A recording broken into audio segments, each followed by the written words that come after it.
Good morning. Welcome to WWDC. Now, we have a lot to talk about today, and I do mean a lot.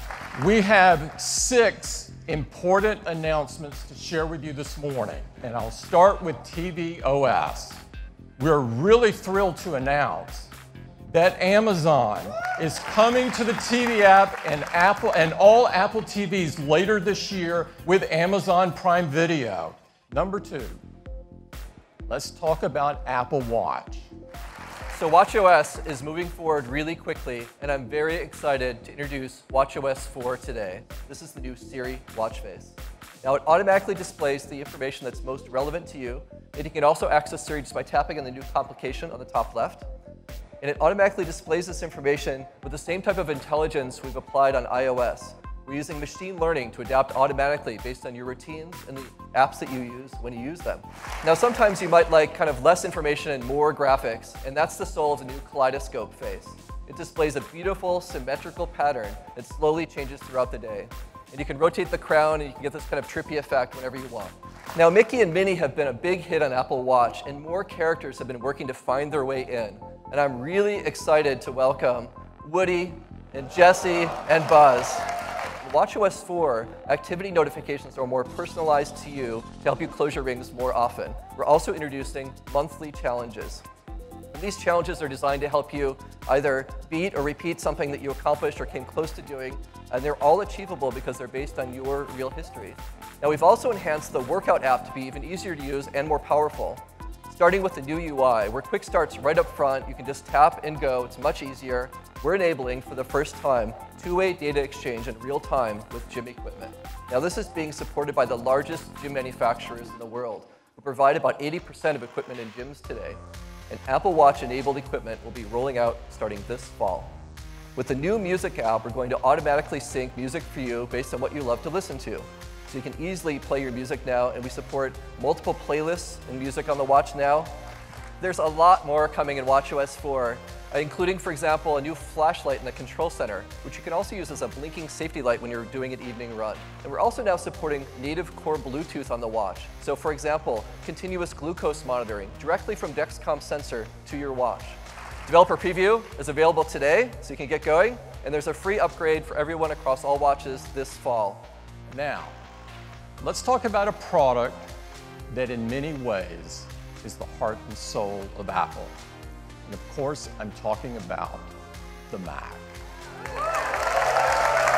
It's my privilege to announce for you today macOS High Sierra. Now, you know, sometimes you go to read an article, and instead of finding something to read, you get this. Just some loud audio and video that auto-plays and disrupts your whole reading vibe. Well, now, don't worry about it because we have autoplay blocking in Safari. Now, have you ever had this experience where you go to buy something on the web, you even complete the purchase, and then it seems like everywhere you go on the web, it just follows you around? It kind of feels like you're being tracked. And that's because you are. No longer, because Safari has intelligent tracking prevention. Search in Mail is now using Spotlight to identify your top hits, so the message you're looking for is almost always right there at the top. And if you're into using Mail in full screen, well, now we support split view for your compose window. It's a great way to compose Mail. Photos has some great new organization and editing tools. There's a persistent sidebar and a new view that has all your imports in chronological order. And we've also improved faces. It recognizes far more faces automatically using advanced convolutional neural networks. And when you put effort into categorizing and naming people, well, that's now synchronized automatically across all your devices. Now, we also have some great enhancements to editing inside of Photos. So you can see here on the right-hand side, all of your editing tools are arrayed, and there are a bunch of great new ones. Because if you like to do edits in a pro tool like Pixelmator or Photoshop, well, now when you punch out to that other editing tool, all of your edits automatically synchronize right back to your photo library. So I'm pleased to announce that we're bringing the Apple file system to macOS as our new default. We're really doubling down on our focus on pro content creation. And that's increasingly about VR, content creation. And so we're bringing Metal for VR to High Sierra. We're optimizing our pro apps like Final Cut for doing things like editing spherical video right inside the VR environment. We're also working with Valve. They're bringing the Steam VR SDK to the Mac. And we work with Unity and Unreal to bring their engines for VR to the Mac. Now, macOS High Sierra is available for all of you today as a developer beta. And if you sign up at beta.apple.com, we'll also have a public beta available later this month. And of course, it's shipping to everyone as a free upgrade this fall on all systems that support Sierra. Now, the iMac has been the gold standard of desktops for many years, but we're going to raise the bar once again. So we'll start with the CPU, because the whole line is moving to Intel's 7th generation core processor, also known as Kaby Lake. So the 21.5-inch systems can now be configured with up to 32 gigs of memory, and the 27-inch can go all the way up to 64 gigabytes of memory. So we're going to now make our Fusion drive standard on all 27-inch configs. And it's also going to be standard on the high-end 21.5-inch config as well.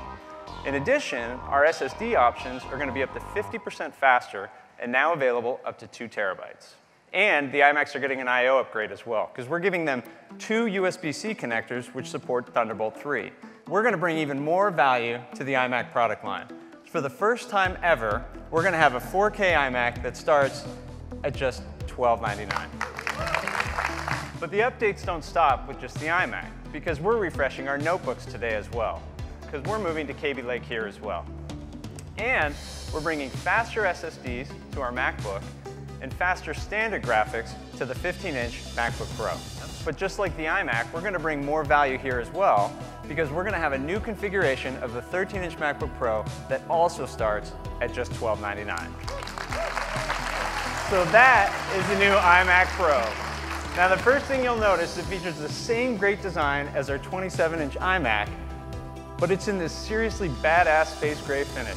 So we're going to offer it with up to 18 cores. So the iMac Pro is going to use AMD's Radeon Vega graphics. This is their brand new workstation class graphics architecture.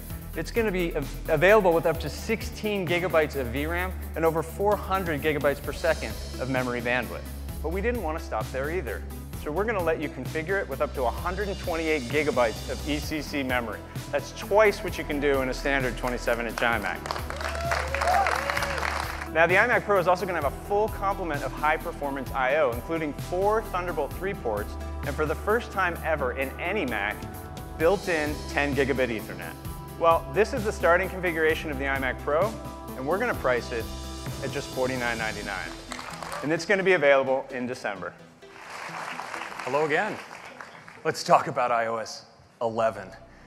We're going to start with messages. With your iMessages in iCloud, when you sign in to another new device, well, all of your conversations are automatically synchronized. Apple Pay for person-to-person payments. Now, it's super simple because it's integrated right in to Messages as an iMessage app. So next, let's turn to Siri. We've used deep learning now to create a really natural and expressive voice for Siri, and I'd like you to hear it. Here's the forecast for the next 10 days. Sunny, sunny, and sunny. 3 different ways to say sunny. Very powerful. Now, Siri also has a new capability, which is translation. So you can now ask something like, how do you say, what are the most popular dishes in your restaurant in Chinese? And Siri can say, 你们餐厅有哪些菜最受欢迎? Totally. In iOS 11, Siri uses on-device learning to understand more about topics of interest to us. So it can actually suggest topics we might be interested in learning about in news. And what Siri learns about you on-device is now kept synced across all of your devices. So you're dealing with one Siri, but of course, this is kept completely private, readable only by you and your devices. With the iPhone 7 Plus, we love taking these beautiful portrait photos. And now, with iOS 11, we can take low-light photographs using optical image stabilization, True Tone Flash, HDR, delivers incredible image quality. And we're taking the depth information that we can capture with 2 cameras and exposing it to developers with a new depth API, which has allowed them to do incredibly fun and artistic photos like this using the depth API. So these are some of the big features in iOS 11. There's one other, which is a major redesign to Control Center. And what you'll notice is Control Center is now a single page, packs all the features into a single page, but it provides greater depth because with 3D touch in on a slider like this and get access to more controls. When you install iOS 11, we're going to use Bluetooth to understand if you're connected to a car, or even if you don't have Bluetooth, we're going to use Wi-Fi Doppler effect to measure that you're moving in a car. And when you finish that first drive, we're going to suggest, hey, how about we activate Do Not Disturb while driving? And when we do, instead of seeing all those notifications, we have this new user interface for you. You'll now be able to configure your speakers inside of HomeKit and access them via our new AirPlay 2 protocol. It builds multi-room audio in throughout iOS. Next, I'd like to turn to AR. And we have a new core technology called ARKit to bring it to all of you. What we see here is an iPhone that's using its camera, but using computer vision, it's actually able to identify surfaces, such as this table, and I can actually just add an object. This is a developer application, a test application that you'll all be getting code for that allows you to do these things. Now, this is just a virtual object on this table. Now, got some steam in there coming off the cup. Now, I can add other objects to the scene, and these things can actually interact. Let's add a lamp. And I want you to watch when I turn the lamp on the dynamic shadows here. I'm going to move the cup and watch how the shadow moves in relationship to the light here. It's really pretty incredible. This is a new iPad Pro. It's the first iPad Pro with a larger 10.5-inch Retina display. It's the perfect size to allow us to display a full-size on-screen keyboard. It's also the perfect size to allow us to have a full-size smart keyboard as well. Now, iPad Pro has always had the best displays in the industry, and both sizes are going to get really incredible new displays today. They're packed with incredible features like True Tone for automatic white balance, P3 wide color gamut for the best color, ultra-low reflectivity, the best in the industry. And they're 50% brighter with 600 nits. And this extra brightness and the P3 wide color gamut means that with iOS 11, you'll be able to display HDR video for the first time on an iPad for a really immersive cinematic experience. They're truly awesome displays. Now, typically, up until today, mobile displays have refreshed at 60 Hertz, means they update their content 60 times every second. Well, on the new iPad Pro, we've doubled that maximum refresh rate to an incredible 120 Hertz. Now, the higher refresh rate also means that it works even better with the Apple Pencil. It's more responsive and it reduces our latency to an industry best 20 milliseconds. Inside them, they're powered by the A10X Fusion chip. The A10X has a 6-core CPU, 3 high-performance cores, 3 high-efficiency cores, all automatically managed by the Apple Performance Controller. It also has a 12-core GPU. This is a powerhouse. And it delivers 30% faster CPU performance over our already industry-leading A9X and 40% faster graphics performance. And what's also cool is despite all this performance, the new iPad Pro still delivers the same all-day 10-hour battery life that our iPad users love. The new iPad Pro features the latest camera system from our iPhone 7. That means the same high-performance 12-megapixel sensor with optical image stabilization. And the 10.5-inch with 64 gigs will now be at $649, and it's just $150 more to move up to the bigger display at $799. So this is the new iPad Pro. You can order them today. They'll start shipping next week. We are taking iOS to the next level. This is the largest iOS release for iPad we've ever done. Now, it starts with the dock. And we all know that dock hovering down there at the bottom of the screen. It is more powerful than ever. You can fill it with apps. On the right, there's a predictive area. Figures out what you're going to use next, including your continuity apps. And now you can summon the dock from anywhere, right from the bottom of the screen, and use it for switching apps just like that. And what's incredible is how it's used for multitasking. So now if you're in an app and you swipe up, well, you can pull an app out just like that into Slide Over. And so we're so excited to bring drag and drop to iPad. You can drag images, you can drag text, you can drag URLs, you can multi-select and multi-hand drag. It's a drag fest. You can now flick on keys to access punctuation and numbers, all without switching planes. It's super fast and super easy. Now, we have a new app to introduce to you today, and it's called Files. Files brings together all your files on your iPad. It supports everything you'd expect: nested folders, spring loading, list view, favorites, search, tags, and it has this beautiful recents view that pulls it all together across all of your sources, because it supports not only iCloud, it also supports third-party storage providers like Box, Dropbox, OneDrive, and Google Drive. Next, I want to talk about Apple Pencil, because Apple Pencil has really created a whole new way of working on iPad. Now, it starts with markup, because you can mark up anything you can quick look. Now, we've also integrated Pencil deeply into Notes. So if you're working on a note and later you're at the lock screen, you want to get back, just a tap of the pencil to the lock screen and you're right back into your note. And we've made your note handwritten text searchable. So we can now search handwriting. We use deep learning to recognize what you write. And if you're doing primarily typed notes, you can now also do inline drawings right there. Now, iOS 11 is available to all of you developers today. And if you sign up at beta.apple.com, you can get a beta at the end of the month.